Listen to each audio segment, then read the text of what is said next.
you. Come on, sit down. You're sitting at the grown-ups table. I'm your host, Jesse Pimpinella, and as always, my partner in crime, John Jacobs. Thank you very much, and a happy Tuesday to everybody. Thank you so much for stopping in and listening to At the Grown-Ups Table, where you can listen to it on YouTube, Facebook, wherever you're listening live.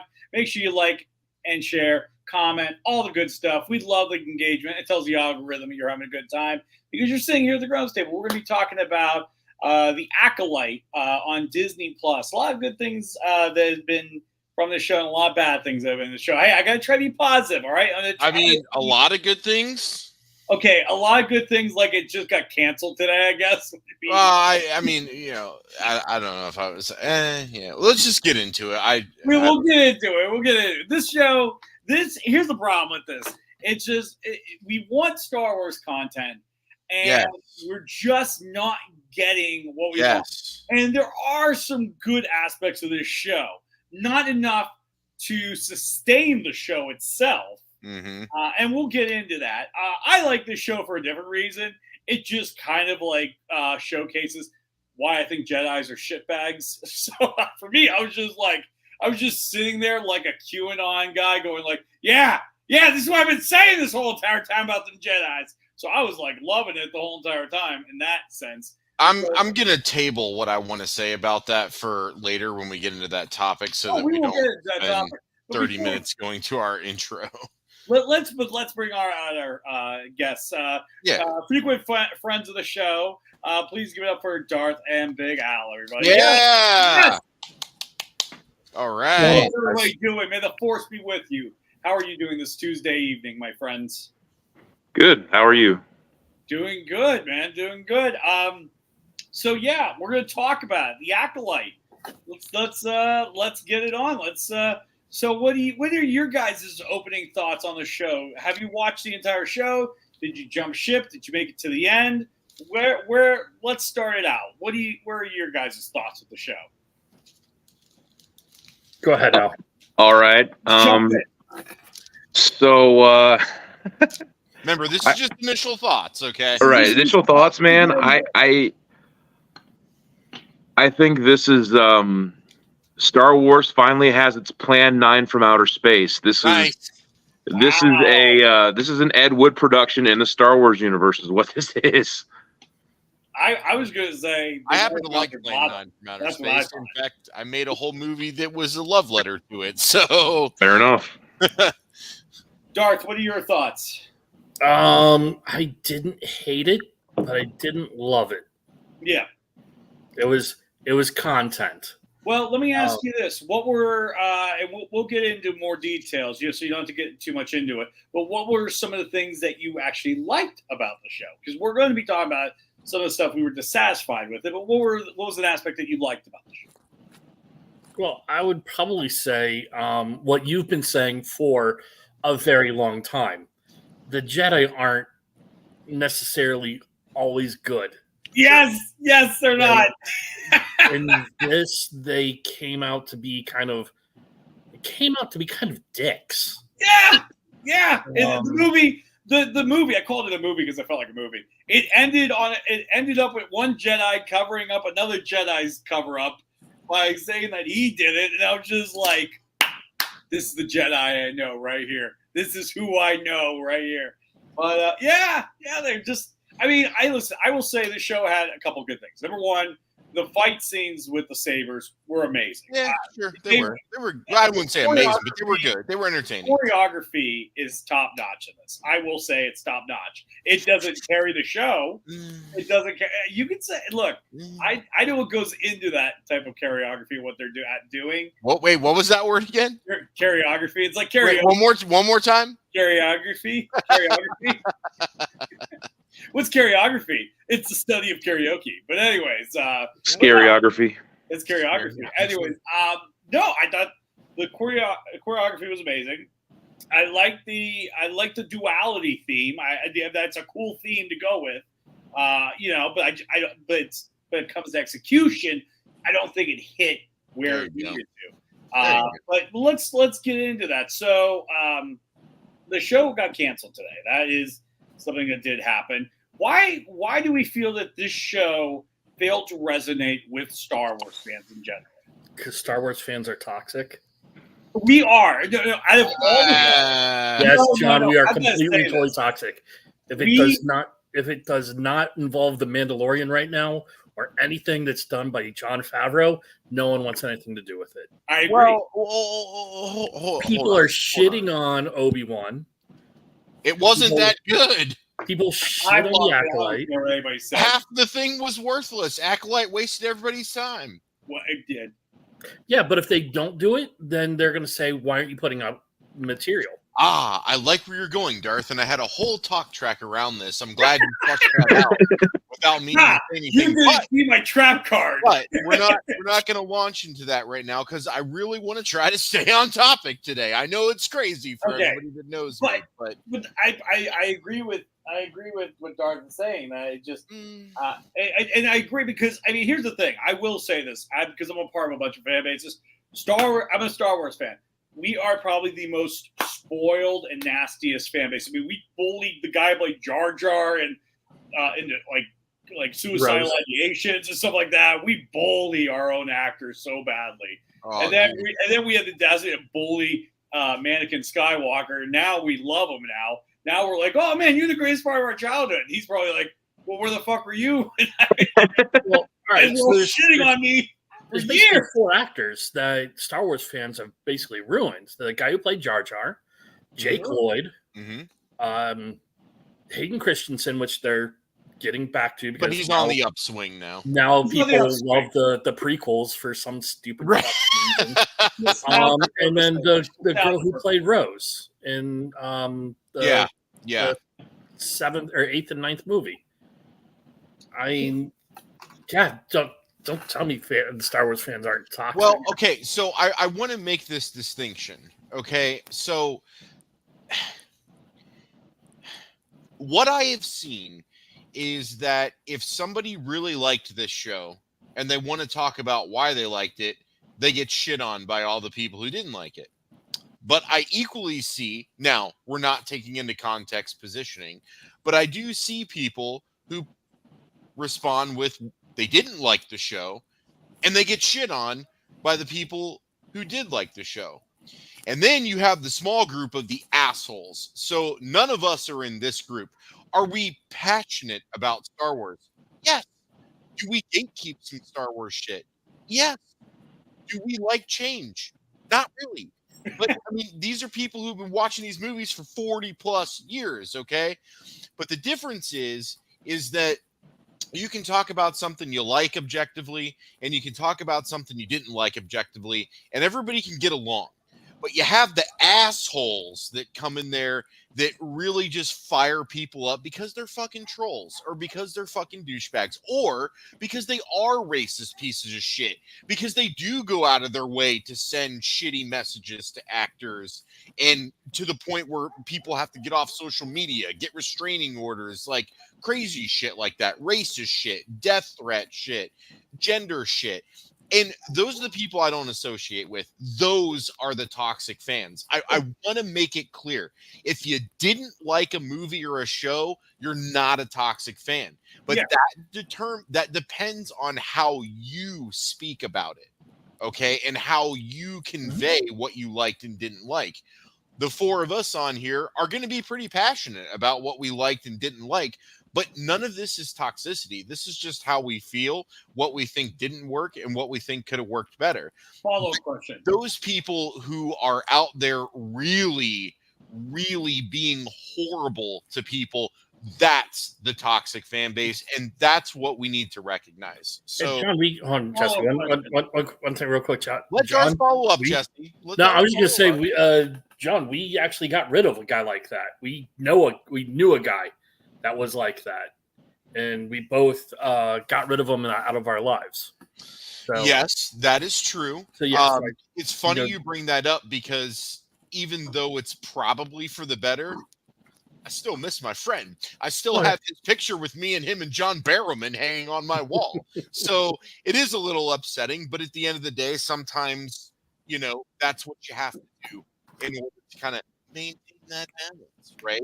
And, sometimes we can be guilty about being pulled in. I was pulled into the toxicity in 2016 about Ghostbusters. I've admitted it. I've apologized for it. I haven't shied away from it. I feel terrible that I got pulled into it, but I learned. I learned a valuable lesson with that. And as far as I know, I haven't repeated that behavior since. So it's easy to get wrapped up in it. And it's more difficult to keep your head above the water and just talk to people. It doesn't have to be, I'm right, you're wrong. And if I'm right and you're wrong, I'm now going to berate you for it. Just fucking talk about it, which is what we're here to do today. Jesse, you had something you wanted to say? Well, I guess he's over here. My follow-up to you is review bombing toxic fan base or not? I think review bombing is something that needs to be differentiated here because this show was review bombed. So the question is, because I agree with you, we can talk about not liking something, disliking something, all that stuff. But it's someone who review bombs. For me, I would lean into that being very unhealthy, a little bit like that. And the only reason why is because it's like, does anybody really give a shit about your Yelp or Rotten Tomatoes score? People think the studios do. Studios, yeah. That's well, I mean, hold on. Was it really review bombed, or was the show just that bad? True, but here's what they're labeling it as review bomb. But my point is, it's like I've never gotten to the point where I've hated something so much that I was just like, oh, I got to do this. I got to lead a charge. Yeah. I got to do it. I got to storm something. I can't help but press the button. I don't know. Maybe I haven't gotten to that. Maybe I don't understand that level of fan base. I mean, I can understand. Okay, like let me get it this way. I could get mad. I could be upset that my batter struck out, but I'm not going to rush the field and kick the shit out of the pitcher. You know what I mean? Fair. That is what I'm trying to get at. Like, I understand, people doing their own reviews and stuff like that. But I mean, like, to go on a campaign to program bots and this and that. I mean, to me, that's a little extreme. I don't know what is. You're programming AI. You can be like, all right, what are we going to do with the AI today? We're going to try to find a way to mainstream and cure cancer? No. That fucking Ghostbusters movie has to pay. It's strange behavior. I think it's more just like an emotional reaction or response. It is emotional. Oh, fuck this. This is so fucking stupid. I'm going to go in and score it down. And like I don't really participate in reviews. I don't rate YouTube videos. I don't use Rotten Tomatoes. Like I don't participate in that because I don't think it's a thumbs up or thumbs down isn't a fair evaluation of what it is. I think a conversation is a better way to flush out how you feel because video games, TV shows, movies, collectibles, they all have a rating system. And every single aspect of that is flooded with toxic assholes. It does not matter what you're looking at. If there's a review, rating, or feedback system for whatever fandom you're in, no matter how big or small it is, there's going to be toxic people in there doing the review bombing. You cannot do anything about people's emotional responses. So instead of participating in that, talk about it with people, find out why somebody feels one way and get them to understand why you feel your way, agree on something, and then fucking part ways, man. Like it doesn't have to be all this battling back and forth. Yeah. At the end of the day, fictional characters. We love these fictional characters, probably more than other things in our life. But at the end of the day, they are fictional characters. So, well, a good friend of mine, Dylan, is asking a really awesome question. Are you guys happy or upset of the canceling of the second season of The Acolyte? I think this would be a good way to help us transition into the next part of the show. What are your guys' thoughts with this? I'm pretty indifferent. What I'll say is, like, I was really, really looking forward to seeing Yoda's whole head. So, what does he look like? Yeah, right, he's 100 years. We'll never know. We will never know what the rest of Yoda's head looks like. But do we know that was Yoda? He was going through a phase. It could have been a deep fake. It could have been somebody else. Could have been Broda. I don't know. Could have been Yaddle. They did Yaddle, dude. They did the Superman ending with Shazam, where you only get him neck up and all that stuff. That's what they did for Yoda. But like, Guess where? My guess, Yoda has a soul patch. Just gonna throw that out there. I want to see goatee Yoda, man. Absolutely. Maybe goatee Yoda. Maybe goatee Yoda. Or let's just go like the long beard I used to have Yoda, just dripping white Yoda beard. I want to see it. He actually had a beard in some of the conceptual art when he was more like martial arts like master type looking. He had gray facial hair that looked pretty dope. I wish that made it to the final product. Yeah.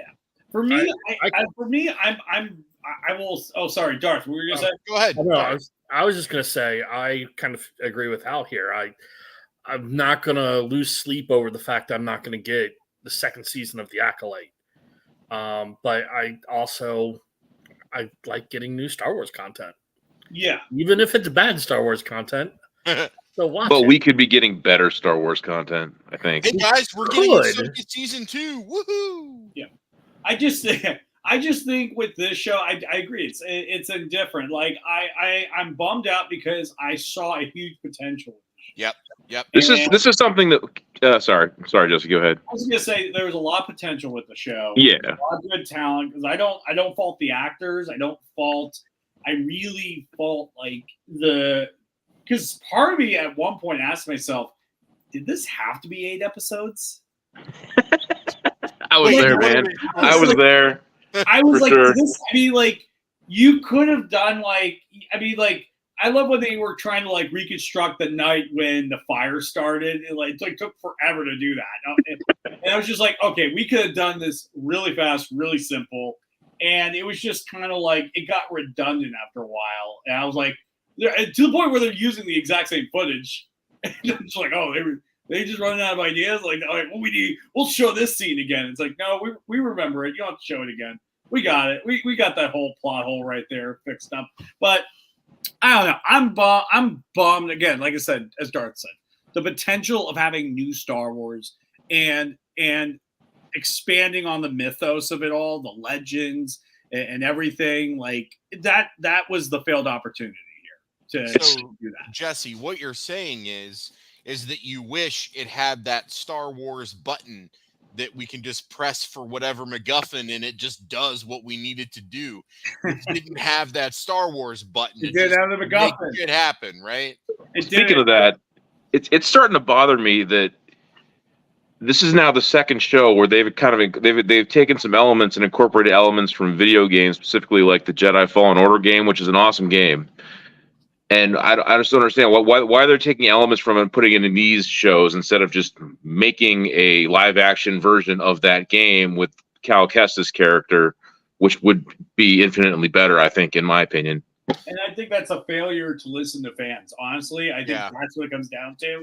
And I think the low viewership, to me, low viewership, low box office, that's the ultimate review rating. You know what I mean? Because it doesn't matter how high a review is for a movie or whatnot. If it doesn't get the viewership and it doesn't make the money, there ain't going to be more of it. That's just the way it is. And it could be for good. And sadly, that could be for good shit.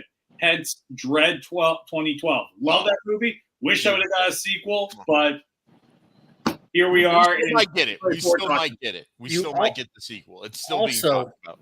Also, Darth, go ahead. So if they make a Cal Kestis movie, right? Mm-hmm. And it does as well as The Acolyte did, what kind of fan pushback are you going to get? Because it sucked. Well, I think I don't think people were upset with this because of them either making up new material and not. I think it was actually. I think they're upset over that. Well, I mean, that's a great driver and why let me rephrase the sentence because I stepped into a trap because there is stuff where they change canon, they mess with some stuff that is. How about just adding shit to just do it? There we go. That says Okay, outside of the adding shit to do shit. Okay, outside. There we go. Outside of that, obviously, that would piss the fan base off. I think at the end of the day, this show failed from execution. At the end of the day, plain and simple. I 100% agree with that. 100%. I don't think the story's bad. I don't think the story's bad at all. I think it's a very interesting story. I think it kind of shows this the part of the Jedi history nobody wants. It's the dirty part. It's the part where everybody's screwed up. It's kind of like this. It's kind of like the Jedi history that the Jedi teachers are like, oh, but that didn't really happen. You know what I mean? Like it's like them just. So it's like when you're in Germany and you're learning about the 1940s. Exactly. That's all it is. That's what they're doing. But it was a good decade. Next. It was a good decade. Next. Why is there a bunch of pages ripped out of our history book? Shh. Anyways, no, that was what I thought. I thought the show could have been very good. It could explore the duality, the idea of the Sith being born, all that stuff.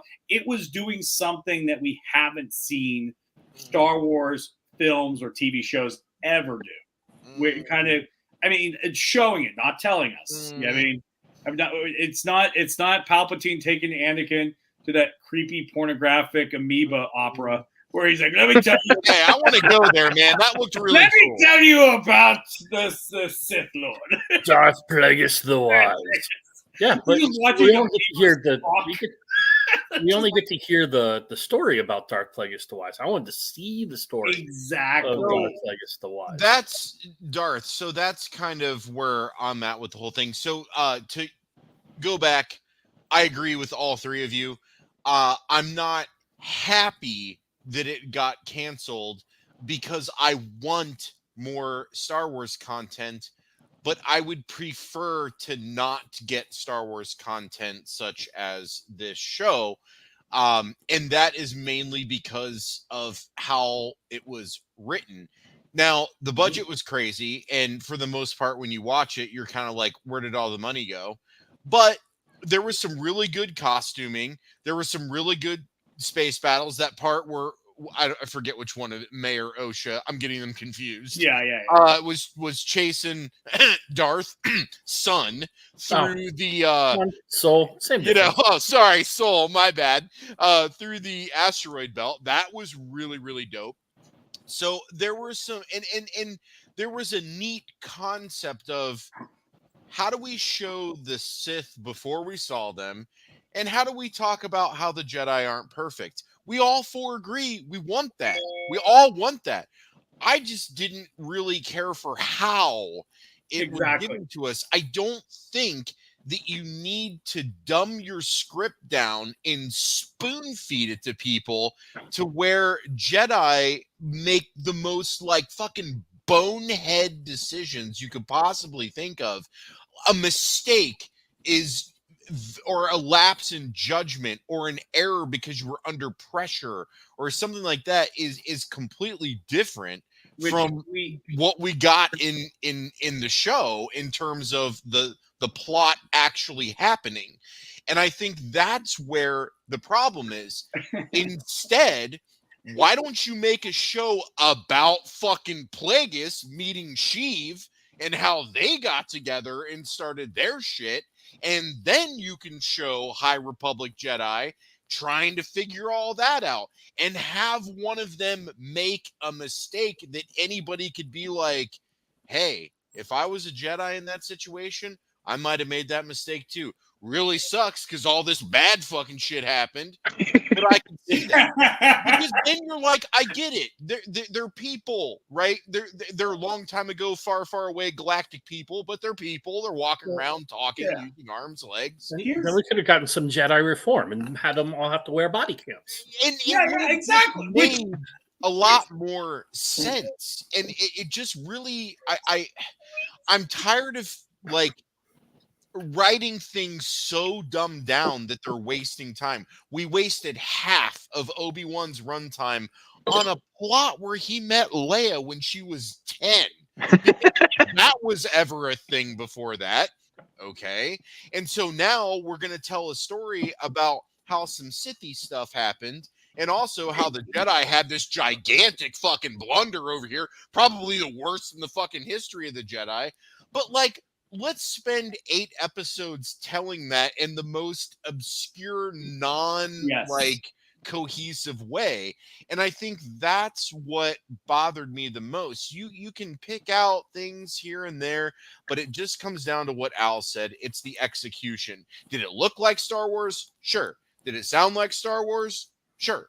The problem is that it just wasn't well constructed. But it was presented in a way as if it was immaculately constructed. And I think that's where people pushed against it, because it was sold to us as it was going to be top tier. And when we got it, it was like less than mid. Okay. So what are you then going to do? You're going to go, fuck this show, and get on the internet and start bitching about it because you watched episode 3 and they ruined Anakin's whole immaculate conception thing. And so you're like, well, fuck this show and fuck this writer and fuck this, and I'm not da-da-da-da-da. And you just like start going crazy because you weren't ready for that. It was like emotional overload, but not in a good way. And I think that drives people's behaviors. But I've been talking a while. Darth, Al, what do you guys got? Well, we got a comment we got to put up real quick. Oh, yeah. Oh, what do we got? Oh, Dan's on. Dan's on. Hold on a second. My mouse disappeared, so I don't know where anything is. Oh, there it is. Okay. All right. This made me mad. I started a movement. Make Acolytes great again. I used the hashtag. There you go. Recycling it, man. There we go. Yes. Recycle that shit. Repurpose it. Let's do it. Okay. Here's my question to the group real fast. Because you were talking about like Jedi's and mistakes they can make under pressure. How many people thought that Soul stabbing the mother was a mistake? I mean, I didn't think it was that bad of a decision. Look at it this way. That was the worst. Listen, just stop. Just stop. Nothing instigated it. Stop. Just listen. Okay. You got to get away all that bullshit. It comes down to this. He was there to save a kid. He visually saw the kid disintegrating in front of him, so he fucking did what he had to do to stop it. I don't see a problem with that. Again, if they wouldn't have covered it up, we would have gotten a Jedi body cam, and we would have had body cam footage of it. You didn't know what happened. I love it. Jedi body cams, dude. Now, would they be holograms, though, Darth? Because they don't watch video. The Jedi walked into their home, all right? Walked into their home. Okay, let's right, but they did do some illegal shit by creating 2 kids. One kid. And then the planet divided him in half, like on Superman 3 in the junkyard battle. Yeah, I have no clue. I gave up. I still don't even fully understand that. But again, we were talking about opportunity, right? That would have been a really fucking cool thing to see.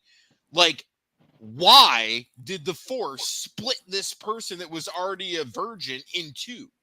Like, do a fucking whole like series about that. Like, that would have been awesome. I would have been all over this show if they had, in the first 3 episodes, if they had showed you that and explained it. I would have been in. That would have been an incredible show. I felt like that was just for some symbolism because they're the same person technically, that everybody has good and evil in them. And this is kind of like some metaphor. Well, right, but if you're going to go down the whole Star Wars trope of good and evil, then why are you making an entire show that's supposed to be blending or blurring the lines of good and evil? That makes no sense. That's nonsense. We got a question here. Darth Plagueis makes an appearance. I watched each episode, but I didn't see him. Al, where was Darth Plagueis? Tell Michael. I have no idea. Oh, dude, what? I thought he was in that the second to last episode. The last episode, they fly off the planet. Yeah, he's in the cave at the end on the final episode. It was something like that. And he just does one of these, like... And that's it. And I'm like, why is that even in here? So you're saying you see more of him than you see of Yoda's head then? It's about the same, but you do. Yeah. No, you see way more Plagueis. You see him front on, man. He's wearing a hood, but you see him front on. You see way more Plagueis. And you see his creepy hand. Yeah. Oh, cool. It is like a mini hand, like, you got such pretty hair. Boop, boop, boop. And in the background, there's a my germs candy. So, but do you guys get what I'm saying? Yes, we do. We do. Instead of like, no, answer me this. Go ahead. Go ahead, Darth. Go ahead. From what I was implying in the series is they were born twins or two entities. From what it sounds like, what you're saying is they were one girl was there and then split into 2. That was my understanding. From what I understand, they were born as 2 people as twins, but they turn out to be the same person because of the dark witch magic where she created this symbiote thing that was in it. Nobody have identical. We got to know now because we're never going to know because they didn't renew for season 2. Can I just say that I appreciate the irony? Al, talk. Sorry. I appreciate the irony of the show being canceled the day we do this podcast. That was very ironic. I did too. Perfect timing.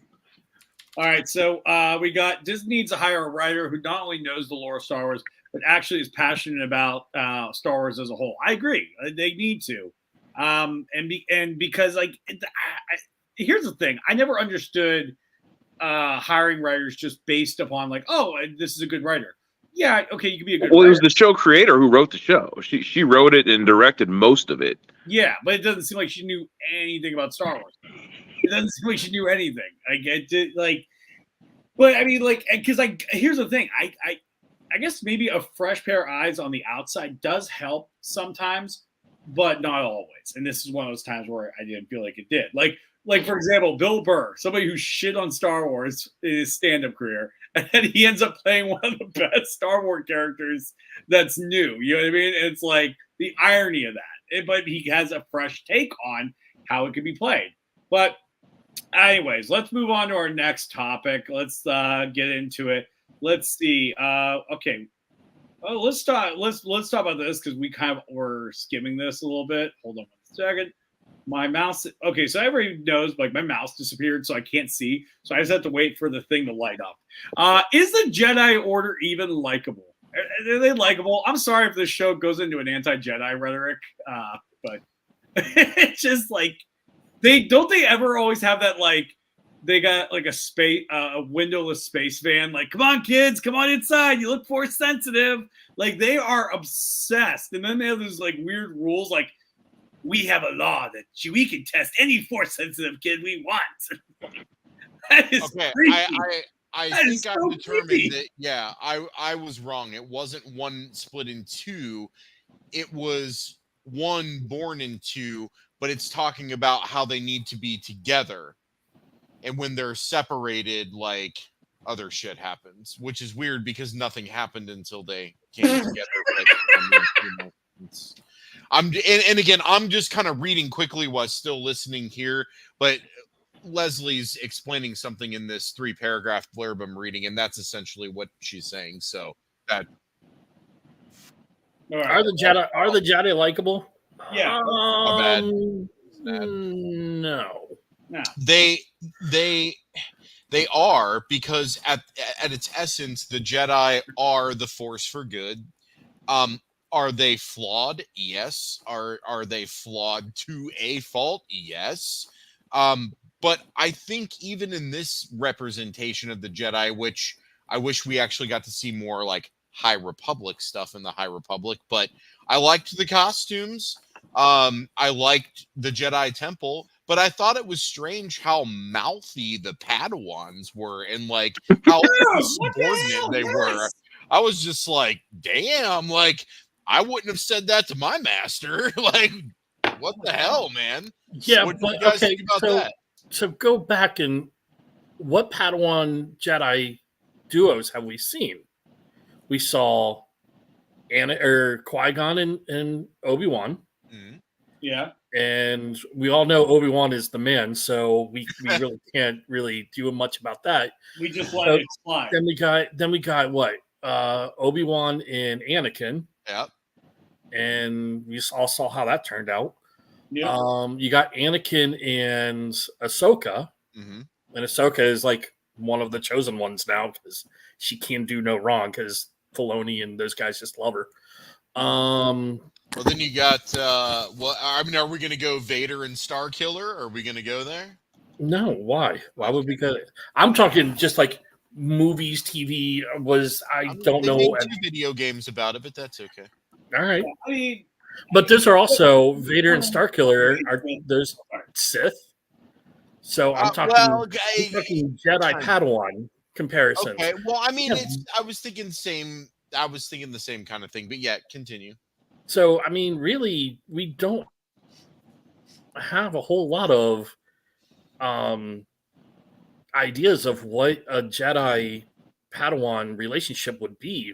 Do they talk back? I mean, Luke was kind of a giant dick to Yoda most of the time. He was. All he ever did was talk back. But now keep in mind, you know, we're talking about for the most part like the kids that were abducted and like grew up in the Jedi, right? We're not talking about the 23-year-old with bad habits who just like kind of got like brought into it. Yeah. Right? Okay. Little bit.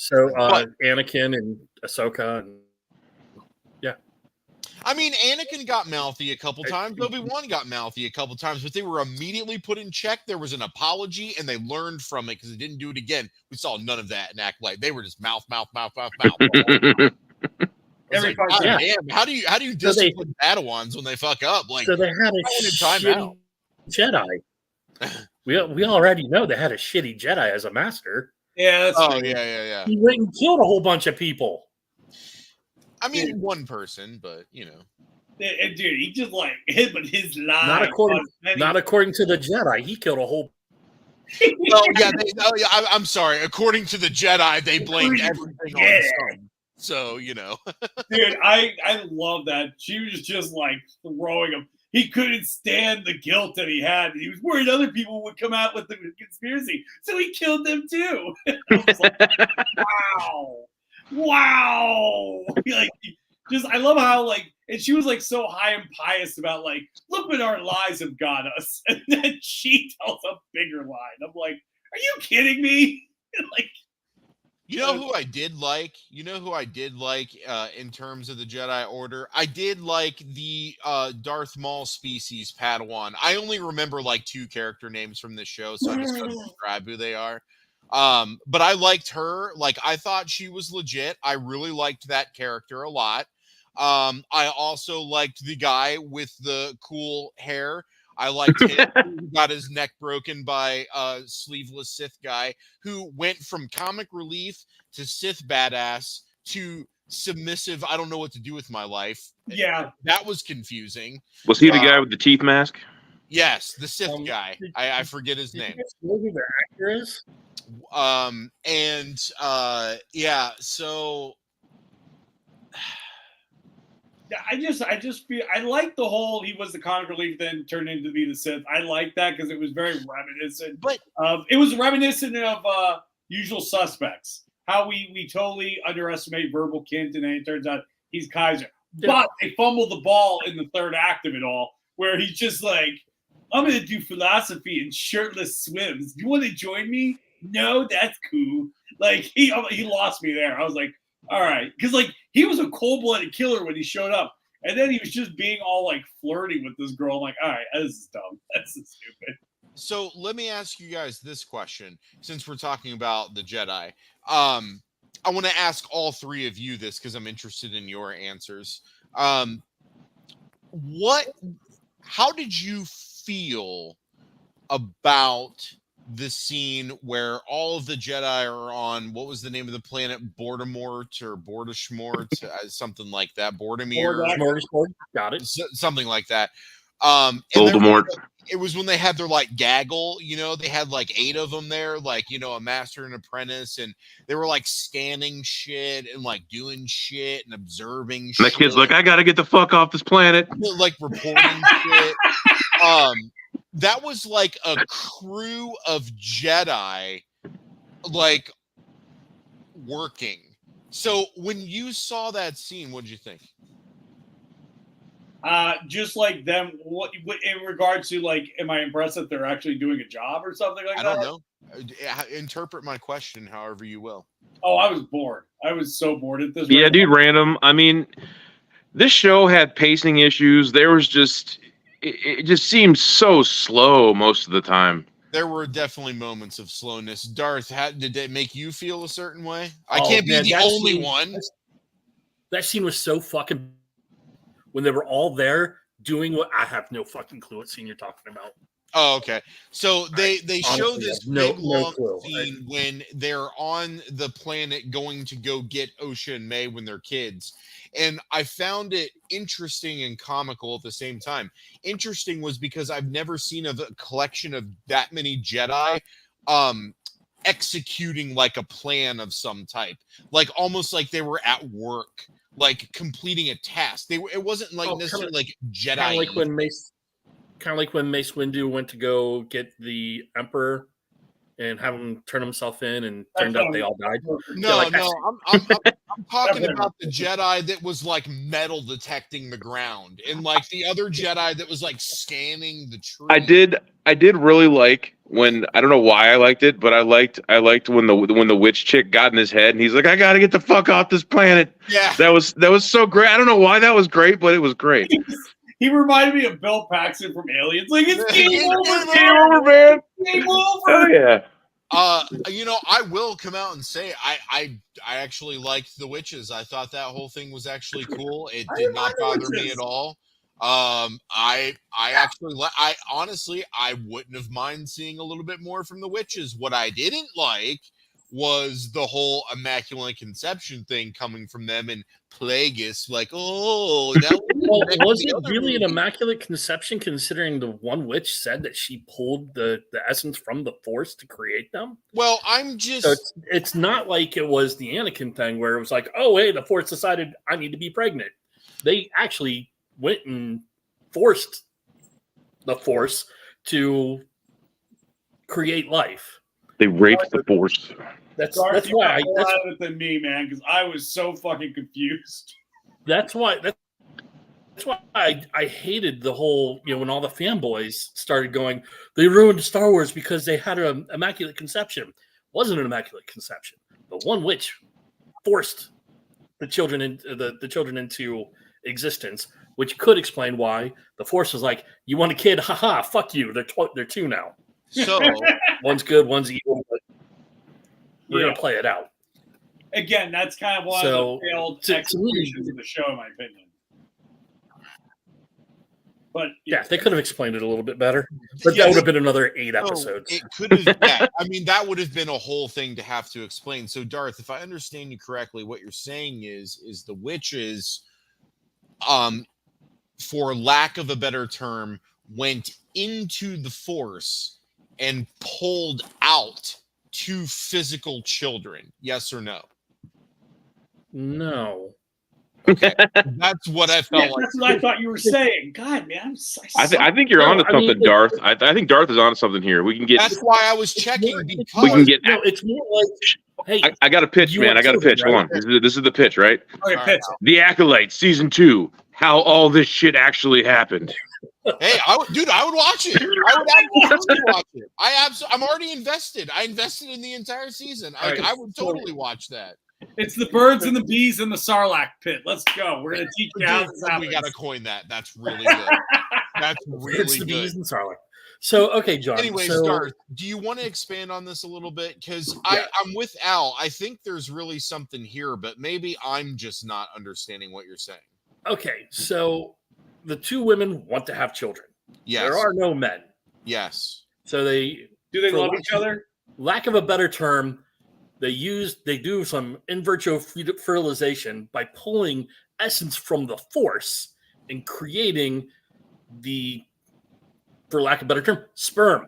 And so Force scissoring. They're grabbing it from here and putting it, inserting it in. Yes. And then it creates a child. So and then the Force is like, but wait, we're going to do one better. We're going to split that into 2. So she was pregnant with 2 children, which was actually 1 child altogether because it's the dyad or whatever. And then they had children, and then they grew up. And then what is his name? Son or Soul? I don't remember. Soul, Darth. Soul. So Soul comes in and kills them all and takes the children away. And then there was this dude that was a Sith. Oh, shit. And I just explained the movie in 30, or the TV show in 36 seconds. Oh my God. That was the whole show. Funny. I got a little lightheaded because I think I cut off oxygen laughing right there.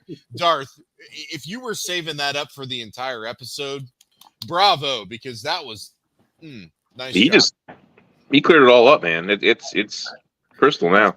It's not that hard, guys. But what's different than with Plagueis? He and Sheev, instead of taking essence and putting it into Shmi Skywalker. They just said, let's create it and then put it in her, because it sounds like the same thing to me. Well, if I remember correctly, the whole Sith people and implanting it into Anakin, into Shmi, is not canon.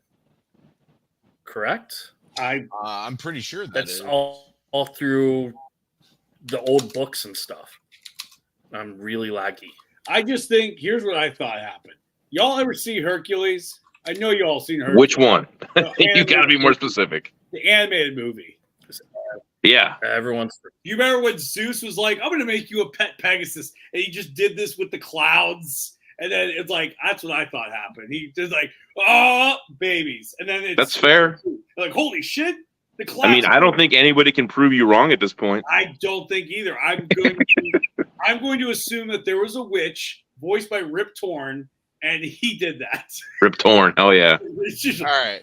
Okay. Here we go. We go. So I'm gonna read this. So Shmi claims that the midichlorians, which are microscopic organisms that live in everyday life forms' cells, were responsible for Anakin's birth, suggesting that the Force may have intervened. The Force may have intervened. The Force. Completely different action, right? So then that sets Anakin apart, but it says that it's less clear in canon than it is in Legends, but it's more generally accepted that Anakin was born as a reaction to the growing power of Palpatine and Plagueis. So that would then be different than the witches. Yeah. No, I can see that. Sorry, that was a dump, but I wanted to make sure. So you're fine. Actually, you brought up something I want to talk about for a second. Can I talk for a second? Yes. Yeah. So I read a review on the show, and this guy went off on this rant about how much he fucking hated it because of blah blah blah, like it ruined the mythology and all that, and that's some of what you guys are saying too. Yeah. But one of the things he cited was like, magic is stupid. There's no magic. It's all blah blah blah, science and midichlorians and blah blah blah. And I'm like, well, hold on a minute. Those of us who are religious about the original Star Wars trilogy, episode 4, 5, and 6, we kind of felt disenfranchised when 1, 2, and 3 came out because we're like, midichlorians, what the fuck is this bullshit? So you're telling me you're telling me like microscopic organisms are the Force? That's stupid. There was like some unwritten law that in like the late 90s and 2000s, magic wasn't allowed to exist in any movies. Everything had to be explained by science somehow, and it ruined the magic, which kind of like fucking ruined our childhoods a little bit. So I don't have any problem with them bringing magic into this. I think it's fine. Like, go ahead and have all the magic in Star Wars you want, man. I think it's cool. I mean, the fact that they can make something float by doing this, magic. Right? Yeah, I'll call it magic. I don't. Yeah. So the microscopic organisms are just lining up, undering them, making them float. Is that what we're supposed to think's happening there? And I would think that's pretty magical as well. I mean, Snow White had all those animals come in the house and help clean. That was pretty goddamn magical. Right. So what if you had the Force instead of animals helping you clean? You're using the Force, all the little microscopic things helping you lift shit. Which, by the way, if that's the case, then when someone's getting Force choked, I just imagine all the midichlorians are like holding each other's arms, like, all right, squeeze, like Spider-Man 2. Yeah, they're just doing that, like It's magic. It's magic. Just imagine that. So anytime Darth Vader chokes somebody, I want you all to think midichlorian Tobey Maguire holding, and he's splitting. That's what's happening on a microscopic level. Is that so? I'm glad that was my TED Talk. It was a good TED Talk, man. You just took that so much deeper than I even thought. You did. Now I ruined every Force choke Darth Vader does from now on, because anytime you see it, you're just gonna see Tobey Maguire on your screen, man. Oh man! But anyways, we got a few more topics to go through, but let's see. That's a good one right there. Stop doing the weekly release shit. Like, I'm so over that. Just release it all and let people decide how they want to watch it. No, weekly. If you want to watch it, go weekly. Have some. This was a weekly release show. Oh, it was a weekly release. Oh man, I'm so glad I binged it. I wouldn't have been able to deal with that. Yeah, I wish I could have binged it. I would have binged it in like a lazy Sunday or something. You know, knocked it out. This weekly shit, man. I hate it. It took you me, really could have. You could have really waited until the whole thing. Like, out there. It took me 3 days to binge it. So I got through the first 2 episodes, had to take a break for a day because I was like, what the fuck? And then I watched the rest. And then I powered through the last episode. Dude, thank God for episode 5 is all I got to say. Yeah. Was that the one where they had the big battle royale? Yes. Yeah, I mean, that was dope. Like, that was really. Well, you know what's messed up though, man? It's really sad. Like, I was sitting there watching it, and episode 5 hits, and I'm like, oh, finally a good episode. Maybe the show's gonna turn around. And then the credits rolled, and I realized why episode 5 is better. It's because it has a different director and writer than the other episodes did. Oh, well, there you go, man. That makes sense. Yeah, they didn't even show the damn Wookiee get killed. That was another thing. I was like, guys, that would have been easy. Just choreograph one scene of him fighting and then getting cut down or something. But no, he's just laying in the chair up, and I'm like, they spent all the money on everything else. Exactly. They fed the Wookiee dark chocolate. They can't eat that. It's crazy, man. I was just like, God damn. They gave him grapes and tomatoes. Give me the grapes. He's like looking for that charcoal to vomit it out, and he couldn't find it. That's what happened. That's how he died. But yeah, so I mean, Disney Plus, stop doing weekly, please. Yes. No. Dude, I know, Darth, you love it. I get it. We all get it. I love weekly episodic television. I know you do. I think here's the thing with weekly shows. I'm all for those, but like they have to be just good, man. They're gonna keep you on the hook and hungry for the next episode. That's when I like weekly shows. If you can't create a good pacing in each episode and you need the whole entire thing to go, then you gotta dump that whole entire thing for it to watch. Because some shows they don't have pacings in individual episodes. You know what I mean? Like they don't have like, I guess, a problem and a solution in each episode that we could follow, feel some satisfaction after watching it, and then we can like go, okay, cool. I'm pumped for the next episode. I think some shows nowadays, they leave you so unsatisfied where you're like, it felt like a filler episode, and I think that's the damn problem. Filler episode, that's when weekly falls apart, because that's how I stopped watching Walking Dead, because it was like, 5 filler episodes, 1 important episode, 5 filler episodes. I'm like, oh, fuck this, I'm done. AKA every CW show. Yeah, you're just like, what happened, guys? If it takes tell your story in the shortest amount of episodes possible. Leave us wanting more. And I get they want to bring back long episodes because, I mean, there's the whole syndication and streaming problem, which is, you know, my show can't syndicate unless it has 100 episodes. Will it ever get off streaming? Who knows? So that's a different problem. But bottom line is, I agree with Darth. I would love weekly shows if they left us hungry again. Yeah, if pacing was amazing. Because I think most shows, like older shows, would have completely and totally bombed if it was all released at once. People would have not liked Lost season 1 or 2 or however long people liked Lost, or even Heroes. Yeah. So if you do, the whole big thing is you watched an episode, then you went and you talked to everybody what could happen. Exactly. There was a discussion. There was a culture. Had this, but now you get something like when something comes out all at once, someone gets to watch it all, and then I can't talk about it because John hasn't seen it, and it's been 3 weeks. Exactly. Hey, I try to watch shit faster. I'm just using you as an example, John. All right. You just happen to be above. All right. I didn't want people thinking the wrong thing. So I watch it and I binge the hell out of it, and I'm like, cool, I want to talk about it.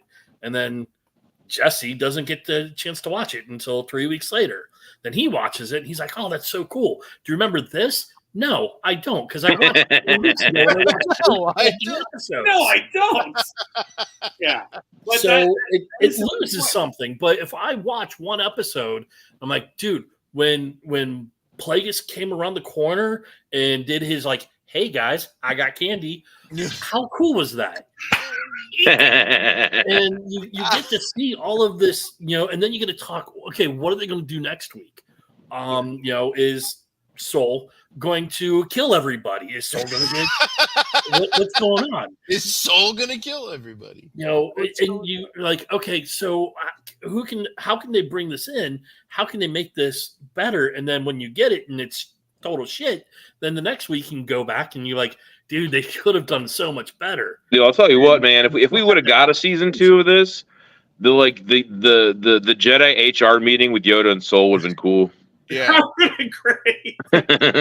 Wait, you did what? And then covered up what? Hold on, let me write this down. Yeah, no. Before we get out of here, I just want to hit a couple of comments that we have going on. Geek Illustrator Dad says, come on, open up. Of course, my thing is always being weird right now. Sorry about that. Okay. Loathe Weekly. Yep, I understand that feeling. All future Star Wars series must give all episodes at once, please. Michael gets it. He's in that. I enjoyed Willow's show more than this. That show was cringe. Wow. I mean, yeah. That's a certain degree. That is a certain degree. You know, I'll tell you, here's how we're gonna know when Star Wars jumps the shark. All right. There will be real people. There'll be a bigger fish. No, like someone will, like the Macarena or some shit will play, then you know that Star Wars is gone. So once real people music makes it in Star Wars, it's a wrap. Or the fact that they wanted NSYNC to be in episode 2. But I do like the comment from Dan here from earlier, where he's like, I would love a spinoff series, drone like a mockumentary. I've been wanting this for a long time with X-Wing pilots. Oh yeah, that'd be great, dude. Like Troops and the guy, and the guy in the Mandalorian, the older Asian guy with the goatee that helps out Mando every once in a while. Yeah, I would love for him to be the main guy, and you just kind of have him just do weekly cop shit. And that would be cool. Yeah. Or even do kind of like shaky cam. The X-Wing guys get pulled in. Okay, this is the third time we've been to the Hutt residence. And then you see Jabba's wife like running around with a frying pan. Oh, it's so great. This is so specific, Darth, but I actually really like it. Wow. Of course, the show would always take place on Tatooine. Just the white trashiest. Well, planet. No, you got to show that not everywhere on Alderaan is good. You know what I mean? Like, you know, right? I mean, you can do like a lot of it would be in Alderaan like you don't go to. You know, a lot of it would be in Tatooine, but you'd have some stuff in like Jakku or Coruscant. Yeah. Coruscant would be good. Hey, you can end the series on Jakku where this they find this little girl who's been abandoned by her parents. We've got an abandoned kid. They could be something with Hoth, like Wampa hunting or something on Hoth one week. Just like a pack of hunters. The deadliest catch. Deadliest catch on Hoth, dude. There you go. There it is. Ice Road Snow Speeders. Yep. Yeah. The Ice Road Truckers. Yeah. You know, I liked where you were going with the whole cop thing. Like, throw the marshal in there, and you're really onto something. Like, I would watch that. I would absolutely watch that. You do a 2-episode special. It doesn't have to be anything special. No, anything big. Perfect. Would they be hour each? Sure. Okay, I'm down. Okay, so let's brainstorm this even better.